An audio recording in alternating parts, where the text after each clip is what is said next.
Yoshlar ishlari agentligi hamda Maktabgacha va maktab ta'limi vazirligi hamkorligida Andijon viloyatida xalqaro oliy ta'lim ko'rgazmasi tashkil etildi. Yoshlarda oliy ta'limga qiziqishni kuchaytirish, ularda tanlov qilish madaniyatini shakllantirish, jamiyatga ongli va maqsadli yoshlarni tayyorlashga qaratilgan ko'rgazmadan muxbirimiz xabar qiladi.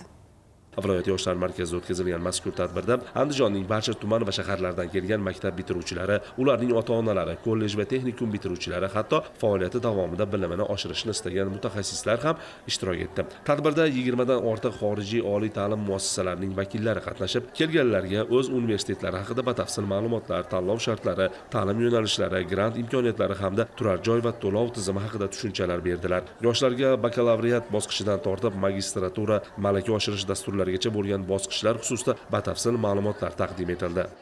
Bugungi xalqaro universitetlar ko'rgazmasida biz yoshlar uchun juda katta sharoitlar yaratildi. Biz poytaxtga yoki bu universitet joylashgan joyiga bormadik, masofani ahamiyatga olgan holda shu yerda tashkil etilganligi sabab shu yerda universitet kandidatlari bilan jonli muloqotda bo'ldik. O'zimizni qiziqtirgan savollarga javob topdik.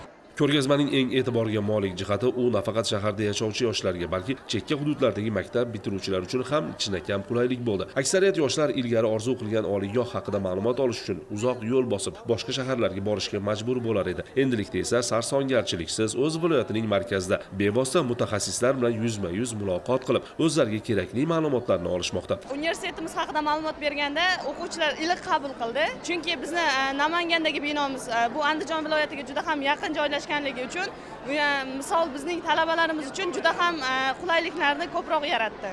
Bunday ochiq va erkin muloqot muhiti albatta ota-onalarga ham manzur bo'ldi. Farzandining kelajagiga befarq bo'lmagan har bir ota-ona uchun grant imkoniyatlari, shartnoma narxlari va chet elda ta'lim olishdagi kafolatlar haqida bilish muhim. Tadbir davomida ular bu borada ko'plab savollariga javob oldilar.